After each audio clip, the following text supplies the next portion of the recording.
ইয়াসআলুনাকা আনিল আনফাল।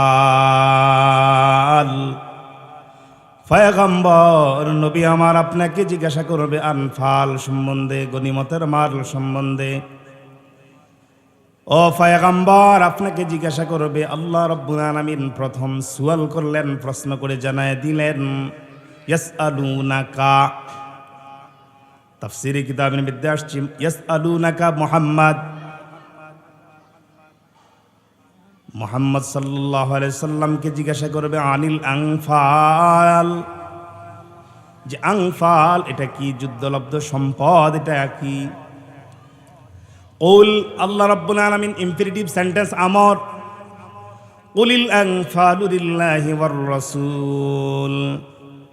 আল্লাহ রাব্বুল আলামিন প্রশ্ন করলেন পয়গম্বরকে, কারণ জানেন পয়গম্বরকে প্রশ্ন করবে লোকেরা, কাফেররা।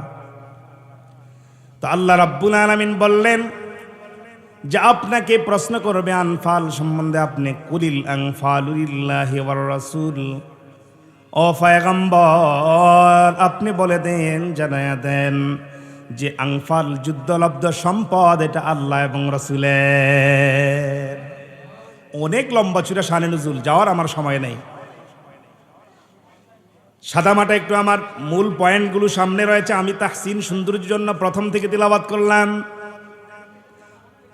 ফাত্তাকুল্লাহ, এখানে তিন দলে বিভক্ত, ওরা ঝগড়া করলেন। কেউ বললেন আমরা পাহারা দিলাম, যুদ্ধলব্ধ সম্পদগুলো আমরা পাবো। কেউ বলেন আমরা ধাওয়া করলাম, ধাওয়া করার কারণে না, তোমরা কুড়িয়ে নিলে, খোঁজ করে নিলে, এগুলো আমরা পাবো। আরেক দল বলে আমরা যদি এগুলো, আমরা রসুলের সাথে ছিলাম, সময় দিলাম। সুতরাং তিন দলেই গুরুত্বপূর্ণ। এখন তিন দলে ঝগড়া, নিবে কোন দল? তাহলে আল্লাহ রাব্বুল আলামিন বলেন কুলিল আনফালু লিল্লাহি ওয়ার রাসূল, যে যুদ্ধলব্ধ সম্পদের মালিক হলেন আল্লাহ এবং তার রাসূল। ফাত্তাকুল্লাহ, ফাত্তাকুল্লাহ তোমরা ভয় করো আল্লাহকে। ওয়া আসলিহু যাতা বাইনিকুম, এবং তোমরা একে অপরে তোমরা সৌহার্দ্যপূর্ণ আচরণ করো। ঝগড়ার মীমাংসা হয়ে গেল। ওয়া আতিউল্লাহ, আল্লাহ রাব্বুল আলামিন সামনের অংশ কি জানায় দেন, ওয়া আতিউল্লাহ, আতিউল্লাহ মানে আল্লাহর অনুগত করো, ইতাআত করো। ওয়া রাসূলাহু, এবং তার রাসূলের। ইন কুনতুম মুমিনিন, এখানে ইংটাকে বলা হয় ইংয়ে শর্তিয়া, ইনে শর্তিয়া, শর্ত করা হয়েছে কখন তোমরা আল্লাহকে ভয় করবে। ইন কুনতুম মুমিনিন, যদি তোমরা মুমিন হও, যদি তোমরা ইমানদার হও, মুমিন হও। এখন মুমিন কারা কারা? আল্লাহ রাব্বুল আলামিন মুমিনদের কোয়ালিফিকেশন, আল্লাহ রাব্বুল আলামিন মুমিনদের গুণাগুণগুলো সামনের আয়াতগুলোতে বর্ণনা করেন।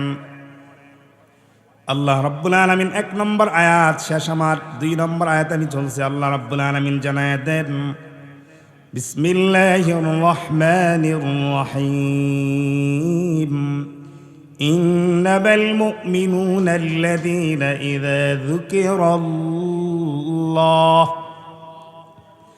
ইন্নামাল মুমিনুনা আল্লাযীনা ইযা যুকিরাল্লাহ, ইন্নামাল মুমিনুন, মুমিনদের ব্যাপারে আল্লাহ রাব্বুল আলামিন ঘোষণাগুলো সামনে আসতেছে। আল্লাহ রাব্বুল আলামিন বলেন ইন্নামাল মুমিনুন আল কামিলুন, আল কামিলুন আল ঈমান, তাফসীরে জালালাইনের মধ্যে আসছে কামিলুন আল ঈমান, মুমিনের ব্যাখ্যা আসছে আল্লাযীনা, যারা কামিল মুমিন এবং ঈমানদার কারা। আল্লাহ রাব্বুল আলামিন সামনে গুণগুলো বয়ান করেন, কথাগুলো দিলের কান দিয়ে শ্রবণ করবেন।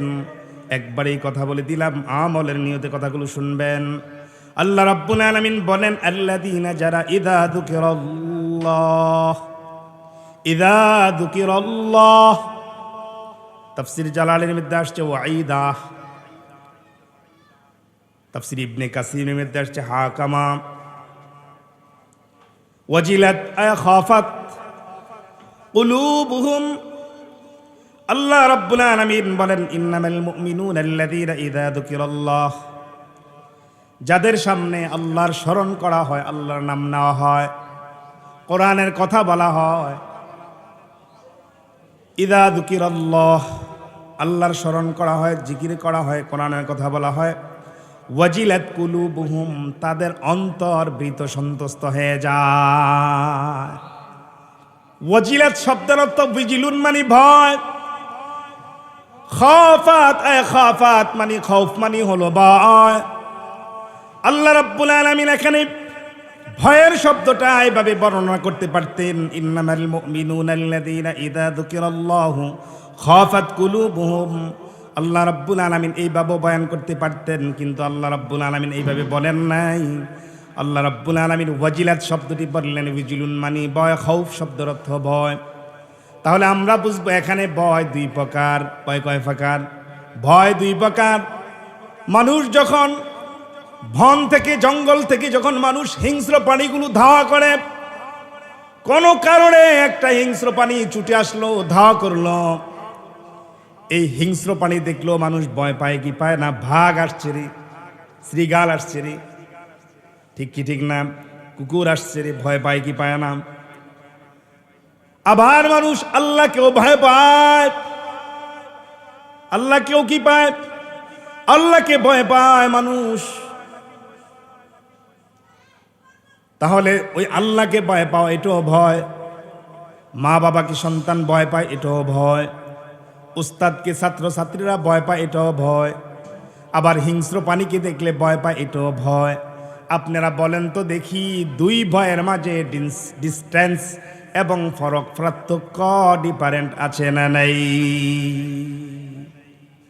আছে মানে কাশ এবং পাতাল ব্যবধান।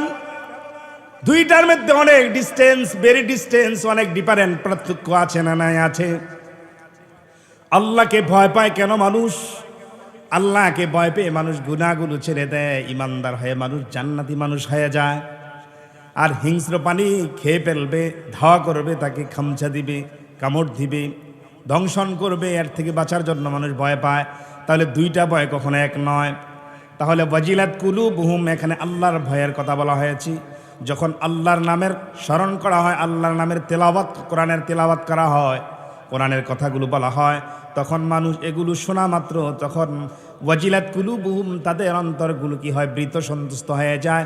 তাহলে তারা হলো ইমানদার এবং মুমিন, তারাই হলো মুমিন, কামিলুনাল ঈমান। তাফসীর জালালাইনে আসছে।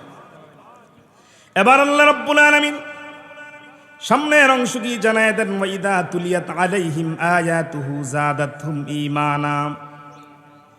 তাদের সামনে যদি কোরআনে কারিম থেকে যখন আয়াতুহু মানে তার কিতাবের আয়াতগুলো তেলাওয়াত করা হয়, হার জমিনের মার্জা ফিরছে কোরআনের দিকে, যাদাতহুম ঈমানা, তাদের ঈমান বৃদ্ধি পেয়ে যায়। বলেন তো দেখি, এই ধরনের কোরআনের তেলাওয়াত হয় কোথায়? এই ধরনের কোরআনের তেলাওয়াতগুলো হয় এই সমস্ত মাদ্রাসাগুলোতে। ঠিক কি ঠিক না? জোরে আওয়াজ দিয়ে বলুন, এই সমস্ত কোরআনের তেলাওয়াত হয় কোথায়? এই সমস্ত কোরআনের তেলাওয়াত হয় এই সমস্ত সকল মাদ্রাসাগুলোতে। কওমি মাদ্রাসা বলেন, সরকারি বলেন, আলিয়া বলেন, যাই কিছু বলেন, সকল মাদ্রাসাগুলোতেই কোরআনের তেলাওয়াত হয় কি হয় না? শুদ্ধ অশুদ্ধ সেটা একটু পড়ে আসি। বাদ বাকি প্রত্যেকটা প্রতিষ্ঠানেই তো কোরআনকে ধারণ করে রাখছি কি রাখে নাই? এবার আসেন, কোরআন ধারণ করার পরের কাজ হলো সহি করা। আল্লাহ রাব্বুল আলামিন জানায় দেন, ওয়ারাতিলিল কুরআনা তারতিলা। কোরআনকে তারতিলের সহিত, তাজবিদের সহিত পড়ার কথা আল্লাহ রাব্বুল আলামিন বলে দিয়েছেন। ঠিক কি ঠিক না? তাহলে সহি শুদ্ধভাবে কোরআনগুলো কোন কোন মাদ্রাসাগুলাতে, কোন কোন প্রতিষ্ঠানগুলা থেকে সম্প্রচার হয়, বের হয়, কোরআন সহি করে। বিশেষত এবার আসেন পার্থক্য করেন। এবার আসেন বিশেষ করে মাদারেসে কওমিয়া যেগুলো, এগুলা থেকে প্রাইভেট বলেন আর নন প্রাইভেট বলেন, এই সমস্ত মাদারেসে কওমিয়াগুলা থেকে সহি বিশুদ্ধ কোরআনের তেলাওয়াত করে কি করে না? নামাজ কবুল হওয়ার জন্য, ইমামতির জন্য আমরা তো অনেক কিছু দেখি শহরগুলোতে। আমি আমার গত জুমাতেও আমার কুমিল্লার মসজিদে বলেছি, আমরা তো অনেক জিনিস দেখি। ইমাম সাহেব হ্যামসাম কিনা, ওনার চেহারা কেমন, এমন দেখি কি দেখি না, কণ্ঠ কেমন, কণ্ঠ চেহারা এগুলো হলে তো ভালো কথা। বাদবাকি ইমামের জন্য শর্ত হলো কোরআন সহি হওয়া, বিশুদ্ধ তেলাওয়াত হওয়া। এটা হলো একজন ইমামের শর্তের মধ্যে পড়ে, ঠিক কি ঠিক না? সুতরাং এই সমস্ত মাদ্রাসাগুলার বিরুদ্ধে লেখালেখি এবং বলা বলি হয়েছে কি হয় না? মাদ্রাসাগুলা ব্যঙ্গের চাদরে গজিয়েছে, এই ধরনের বলা বলি লেকচার হয়েছে কি হয় নাই বলেন তো আপনারা? ও বড়রা মুসলমানেরা, মাদ্রাসাগুলা ব্যঙ্গের চাদরে গজাইছে, এই ধরনের কথাগুলা, এই ধরনের কটূক্তি করা হয়েছে কি হয় নাই? অথচ হাফিজ হুজুর রহমতুল্লাহ আলাই, আল্লামা শামসুল হক ফরিদপুরি রহমতুল্লাহ আলাই, ফরিদপুরের জমিনে যিনি সমাহিত আল্লামা শামসুল হক ফরিদপুরি, তিনি ঘোষণা দিলেন ৬৮,০০০ গ্রামে, প্রতিটা গ্রামে গ্রামে এই মাদ্রাসা হওয়া দরকার। হুজুরের কথাগুলো আল্লাহ রাব্বুল আলামিন কবুল করলেন। এখন আপনারা বলেন তো বড়রা মানুষেরা, কোরআনের মাদ্রাসাগুলা কি একটা হয়েছে নাকি অনেক হয়েছে? তাহলে বরকত দেন কে? আল্লাহ। চায়ের স্টলে পয়সা পয়সা কি সুন্দর লেকচার, কত সুন্দর মাদ্রাসাগুলার বিরুদ্ধে লেকচার হয়। এই তো কাম নাই আর হুজুর গো, এখন এই মাদ্রাসা দিছে দান্দা। কি কয়? দান্দা, কয় ব্যবসা। আমি বলি, তুমি ইঞ্জিনিয়ারিং বইটি পড়াশোনা করেছ, তুমি ইঞ্জিনিয়ারিং ম্যাপ একে একে যদি তুমি ধান্দা করতে পারো, তাহলে আমরা কোরআন সুন্নাহ শিখছি, আমরা কোরআন সুন্নাহর বিনিময়ে টাকা আমাদের অর্জিত বিষয় না। আমাদের অর্জিত বিষয় হলো তোমার সন্তানকে বিশুদ্ধ কোরআনের তেলাওয়াত করানো। এর বিনিময়ে যা আসবে সেটা হলো আমাদের নুন রুটির ব্যবস্থা আল্লাহ রাব্বুল আলামিন করবেন, এটা আমরা জানি। আমার এক উস্তাদ বলেছেন, যার কাছে সিরাজি কিতাব পড়েছি, হুজুর ফরুনাথ পড়েছেন হাটাজারিতে, হুজুর বলেছেন যে মোল্লা মাওলানা, টাকার পিছে তোমরা ঘুরবা না, টাকা তোমাদের পিছনে ঘুরবে, ঠিক কি ঠিক না? সুতরাং এই সমস্ত কোরআনের মাদ্রাসাগুলোকে বন্ধ করার জন্য অনেক পায়ে তারাও যোগে যোগে চলে, ঠিক কি ঠিক না? আমার প্রিয় মুসলিম ভাইরা আমার, কোরআনের মাদ্রাসাগুলা মুছতে আসবা, কোরআনের মাদ্রাসাগুলা মোছা যাবে না, তোমরাই মুছে যাবে, ঠিক কি ঠিক না? তাহলে আল্লাহ রাব্বুল আলামিন জানায় দেন, ওয়াইদা তুলিয়াত আলাইহিম আয়াতুহু যাদাতহুম ঈমানা, ঈমান আরো বৃদ্ধি পেয়ে যাবে। ওয়া আলা রাব্বিহিম ইয়াতাওয়াক্কালুন, ঈমানদার মুমিন যারা, তারা ভরসা করবে কার উপর? ওয়া আলা রাব্বিহিম ইয়াতাওয়াক্কালুন, তারা ভরসা করবে আল্লাহর উপর, ঠিক কি ঠিক না? বলেন তো দেখি, আমরা কি কোন নেতার উপর ভরসা করি? আমরা মাদ্রাসার চাকরি করলে এর মাধ্যমে আল্লাহ এবং রসুলের রেজামন্দি, এটাই আমাদের কামনা। আপনারা চায়ের স্টলে যত কিছুই বলা বলি করেন না কেন, আমাদের লক্ষ্য এবং টার্গেট একটাই, আল্লাহ এবং রসুলের রেজামন্দি এবং সন্তুষ্ট। বাদ বাকি নুন রুটির ব্যবস্থা এগুলো হবে, এটা আমরা জানি। আমরা শিক্ষা অর্জন করছি এই লাইনে, সুতরাং আমরা ব্যবসা করব কোন লাইনে? বলেন, আমরা কোরআনওয়ালারা কিসের ব্যবসা করবে? কোরআন এবং সুন্নাহর ব্যবসা করবে। সুতরাং এখন এই ধরনের তিরস্কার করা হয় কি হয় না? ওয়া আলা রাব্বিহিম ইয়াতাওয়াক্কালুন আল্লাযীনা ইউকিমুনাস সালাত, ঈমানদাররা যারা, তারা নামাজ প্রতিষ্ঠা করবে, নামাজ কায়েম করবে। ওয়া মিম্মা রাযাকনাহুম ইউনফিকুন, তারা ব্যয় করবে আল্লাহর প্রদত্ত মাল থেকে। উলাইকা হুমুল মুমিনুনা হাক্কা, উপরে যে গুণগুলোর কথা বলা হয়েছে, এগুলো যদি সকলের হাসিল হয়ে যায়, এগুলোর মেজদাক যদি সকলে হয়ে যায়, উলাইকা হুমুল মুমিনুনা হাক্কা, তারা হলো সত্যিকারী মুমিন এবং ইমানদার। এবার আল্লাহ রাব্বুল আলামিন বলেন, লাহুম দারাজাতুন, তাফসীরে কিতাবে আসছে জান্নাতুন ইনদা রাব্বিহিম ওয়া মাগফিরা ওয়া রিজকুন কারীম। এই উপরের 5টি গুণ যদি অর্জন করা হয়, তাহলে পুরস্কার দিবেন 3টা। কয়টা? 3টা পুরস্কার দিবেন। পুরস্কারগুলো আমরা চাই কি চাই না? ওই আগের 5টা বাদ দিয়ে না, 5টা গ্রহণ করে, 5টা গ্রহণ করে তারপরে পুরস্কার। শর্ত প্রযোজ্য, শর্ত প্রযোজ্য। আল্লাহ রাব্বুল আলামিন বলেন, লাহুম দারাজাত, যারা এই 5 গুণ অর্জন করলো, লাহুম দারাজাত, তাদের মর্যাদা বৃদ্ধি করে দিবেন আল্লাহ। সুতরাং চেয়ারের জন্য পাগল কারাকারি মারামারি হয় কি হয় না? সুতরাং মর্যাদা বাড়াই দিবেন আল্লাহ এই 5টি অর্জন করলে। ইনদা রাব্বিহিম, রবের নিকটে, ওয়া মাগফিরাহ, এবং তাকে ক্ষমা করে দেওয়া হবে। ওয়া রিজকুন কারীম, সম্মানিত রিজিক দান করা হবে। সম্মানিত রিজিক আমরা চাই কি চাই না? এই 3টি গুণ, 3টি বৈশিষ্ট্য, 3টি পুরস্কার আমরা পাবো। আগের 5টি যদি আমরা অর্জন করি, আল্লাহ রাব্বুল আলামিন আমাদের সকলকে এই 5টি অর্জন করে 3টি পাওয়ার তৌফিক দান করুক। এই সময় তো সংক্ষেপ, সকলেই কথা বলতে হবে, এজন্য অগুছালুভাবে একটু সাদামাটা কথা বললাম। আল্লাহ রাব্বুল আলামিন